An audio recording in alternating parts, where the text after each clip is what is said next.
Welcome to yet another episode of The Grain Man and His Coffee.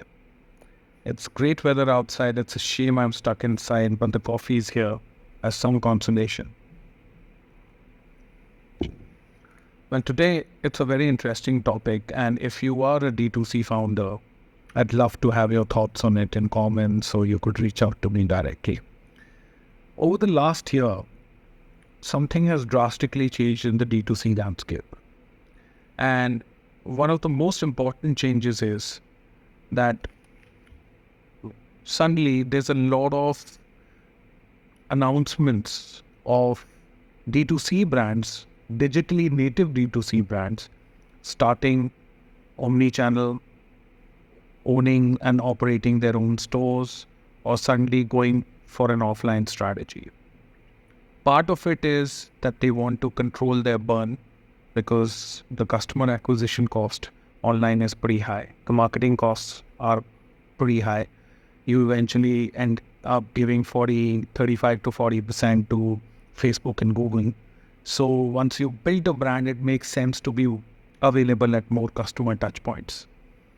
But what bothers me and will eventually end up bothering the CFOs and CEOs of these D2C brands is how can you just go online and offline together when your unit economics is different, when your customer acquisition cost is different, when point of leakages in both channels are different, the pricing strategy ought to be different, marketing communication slightly different, and product assortment very different.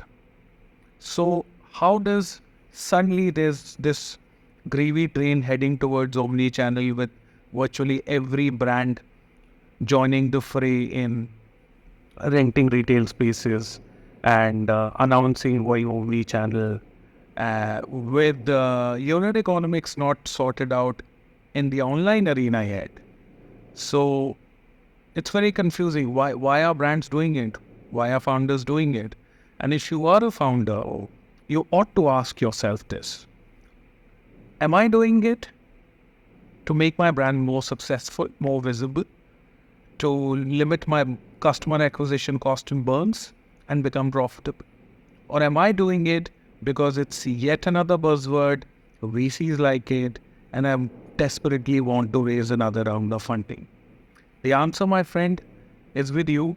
If you're a D2C founder, think about it, because whatever I've learned over the years, being a consumer, being a manufacturer, dealing with so many brands, and seeing the inner workings of how they do the product assortment, do pricing, do go-to-market strategy, online and offline are radically different.